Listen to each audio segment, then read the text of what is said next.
Welcome to maths KD go channel. நம்ம சேனலில் second சாப்டரில் இருக்க இம்பார்ட்டன்ட் 2 மார்க்ஸ் எல்லாமே ஒரே சீரீஸாக பார்த்துட்ருக்கோம். அதில் இன்னைக்கு எக்ஸசைஸ் 2.5ல் தேர்ட் சம் பார்க்குறோம்.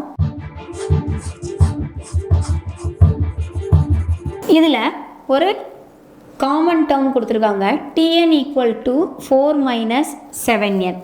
இதில் முதல் உறுப்பையும் பொது வித்தியாசத்தையும் கண்டுபிடிக்க சொல்லியிருக்காங்க. அதாவது ஃபஸ்ட் டேர்மையும் காமன் டிஃப்ரென்ஸையும்.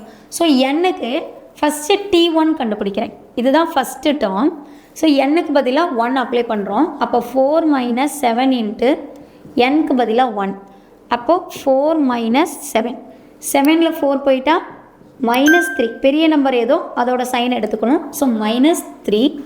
அடுத்து t2 4 - 7 into 2. 4 - 7 2s are 14. So 14ல் 4 போயிட்டா -10. எப்போவுமே நம்ம ஒரு சீக்வன்ஸ் எடுத்துருக்கோன்னா அதில் ஃபஸ்ட்டு டேர்ம் தான் ஏ. அப்போது இங்கே t1ங்கிறது டேர்ம் ஏ.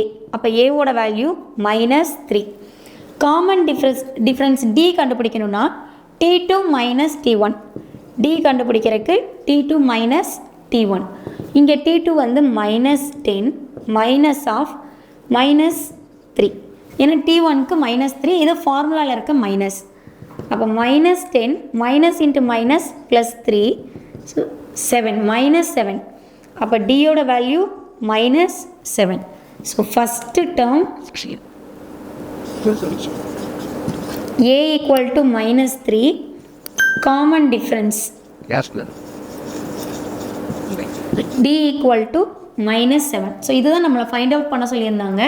ஸோ ஒரு சீக்வன்ஸ் என்னங்கிற சீக்வன்ஸ் கொடுத்துட்டு ஏவும் டியும் கண்டுபிடிக்க சொல்கிறாங்கன்னா ஃபஸ்ட்டு 1 and 2 கண்டுபிடிக்கணும். ஸோ ஃபஸ்ட்டு டேர்ம்ங்கிறது ஏ t1 அப்படியே எடுத்துக்கலாம்.